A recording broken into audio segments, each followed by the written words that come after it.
Hello, and welcome to Confessions of a People Pleaser. If you are looking for information around why you people please, what creates the atmosphere for people pleasing, all things related to people pleasing, this is your channel. So I'm Vivian Morgan. I'm a coach and I'm a licensed counselor. Today, I want to talk about um, the idea of codependency. And you may have heard this before and heard of the word before as it relates to people pleasing. People pleasing is an aspect of codependency. If you're a people pleaser, it does not mean that you are codependent, but you could be. And so here are some things to look for if you feel like you could be in a codependent relationship. I'm going to share my screen again because I think this is a helpful way to share information. And also, feel free to take a picture of the screen, and that way you have it and you can kind of look at it later. So, codependency is this um, dependency, this psychological reliance on a partner for your emotional needs. And oftentimes, people are in codependent relationships, and it kind of started with the literature and information research around addiction. So, a lot of times, you'll hear codependency in terms of somebody who's addicted and their codependent partner or codependent family member. And oftentimes, where you're in a family with addiction, you're looking for that codependent person who is supporting the person with addictions. However, you do not need to have an addict or an alcoholic in the family to experience codependency. So it's this excessive emotional and psychological reliance on somebody else in your family that requires a lot of support. So here are some other features that might help you decide if, in fact, you are in a codependent relationship. So one of the features is you have trouble making decisions on your own, or you're indecisive, and you worry about how other people will evaluate your decisions.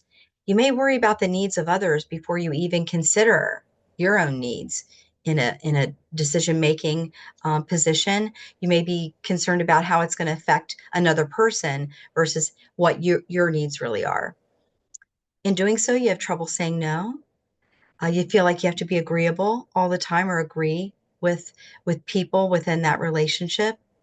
And because you're suppressing so much of you, you often feel trapped in these relationships. You might have trouble setting boundaries within that relationship. You have trouble saying no, or saying you don't want to, or asserting what you really do want. So, in given that, you have trouble with boundary setting. You might need the other person's approval or agreement with even with your opinions, your thoughts, your decision making. When you're not with that person, you may feel anxious. And I do want to mention that you can even have codependent friendships. I've had people remark to me that they feel uncomfortable in a group setting without this other friend with them. That the friend becomes this codependent relationship, or they feel like they can't go to group outings without this friend coming with them. So there's this anxiety when you're not with them. Sometimes people with codependent features have trouble being alone, being by themselves. They're uncomfortable. You may feel that you need permission or approval from the other. Codependent folks often feel like they're being selfish if they do spend time caring for themselves. And the last one, I can't see on my screen. I'm going to escape for a second, see if I can't do that. I'm going to stop share.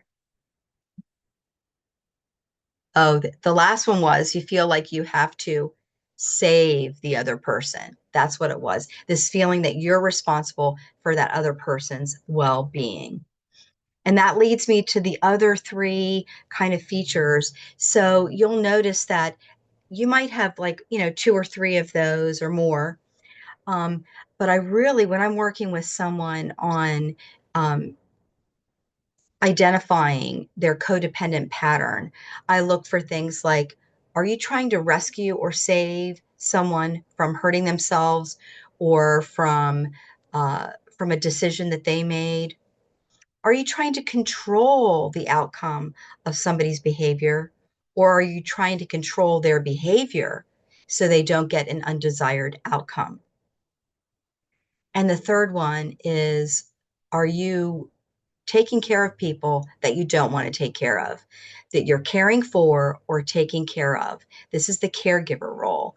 So you typically will function in one of these three areas. That's the caregiver, the rescuer or the fixer, the kind of problem solver in that relationship. So you kind of look at like, what role am I playing? And then, of course, there's the person who's more controlling around what the other person's experiencing. So if you feel like you're doing any of those things, look and see if these other features sound like you. And if so, you might be in a codependent relationship. Rules for detachment follow along here too. And that means setting good boundaries for yourself, pausing before you make a decision. If you find yourself reaching in to rescue or to take care of or to control, stop and see if that person can't resolve that problem on their own. What people in codependent relationships do is they really stifle each other's growth because they don't allow the other person to fix it themselves, and they foster this dependency. So I hope that's helpful, and tune in for the next episode of Confessions of a People Pleaser.